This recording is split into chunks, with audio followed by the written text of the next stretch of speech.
We think of the internet as this endless, infinite space, right? But it's not. It's actually built on a finite number of addresses. And get this, a massive chunk of them, over a quarter of a billion, have been locked away since the very beginning. Today, we're going to figure out why. Let's dive in. Okay, so to really picture this, think of the internet as this giant digital skyscraper with billions of rooms. Most of them totally open for business, but then there's this entire floor, maybe even a whole wing, that's been padlocked and slapped with a do not enter sign from the very start. That's our locked room, and that's what we're investigating. Our whole investigation really kicks off with what seems like a pretty simple, straightforward question. But as we're about to find out, the answer isn't just a quick list. Oh no.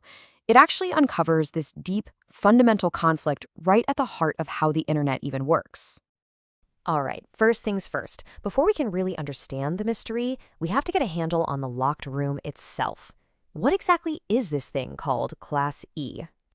So here's the official definition, but what's truly wild here is the sheer scale of it. We are talking about a block of over 268 million IP addresses. That is a huge chunk of internet real estate. And from the very early days, this entire range was just set aside. It was earmarked for future experiments that, for the most part, never even happened. And here's the crucial part. Reserved wasn't just a friendly suggestion. It was basically written into the law of the internet. The network hardware, the routers and switches that act like traffic cops for all our data, they were programmed to see an address starting with 240 or higher and just, poof, drop it. It was treated as invalid traffic, kind of like the internet's junk mail. So you'd think that's the end of the story, right? A locked room that just stayed locked forever. Case closed. But this is where it gets interesting. We find a clue, a big one, coming from the software side of things.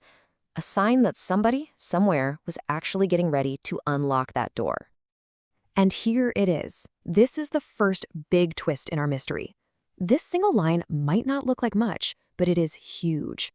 See, the Linux kernel, that's the engine inside of countless operating systems.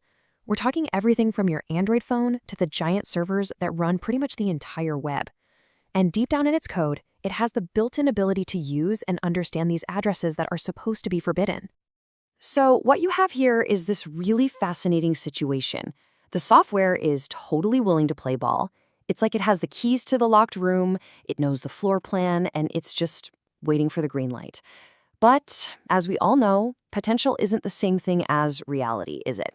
Because while the software side is giving a thumbs up, the other half of the equation, the actual physical hardware of the internet, well, it's been screaming no for decades. And this, right here, this puts the whole problem in perfect focus. It's a total standoff. On one side, you've got the software. It's flexible, it's adaptable, it's ready to go. And on the other, you have the hardware. It's rigid, it follows old rules, and it's not changing its mind easily. The software is ready for the future, but the hardware is stuck enforcing a rule from the past. Yeah, it's a perfect way to put it. The hardware really does act like a stubborn gatekeeper. That little router sitting on your desk, the massive switches in some data center, they're the bouncers of the club. And for years, their instructions have been crystal clear. If a piece of data shows up from that Class E neighborhood, you don't let it in. Period. So this all brings us right back to where we started. We began with what seemed like a simple question, and now we can see this deep, messy conflict that makes the answer, well, anything but simple. Let's ask it again, but this time we know what's going on behind the scenes. So which routers and switches support IPv4 Class E? See, now we get it. The answer isn't just a shopping list of model numbers. It's really about which companies have bothered to go back and update those ancient, hard-coded rules. It's a question of firmware and policy, not just a feature on a box. And really, that's the key takeaway here. The interesting part isn't who supports it, it's why so many devices still don't. It all comes down to a legacy decision, a rule made back in the internet's childhood that we're still dealing with today. And it's created this fascinating tug of war between what's possible in software and what's actually enforced by hardware. Which leaves us with one final and really important question. The original internet address system, IPv4, it's pretty much full. We've basically run out of room. So as the demand for new addresses just keeps growing every single day, are we finally going to find the key to unlock this dusty, forgotten part of the internet with its 268 million perfectly good addresses? Or is it just going to stay one of the internet's biggest what-ifs, A huge, valuable resource locked away forever.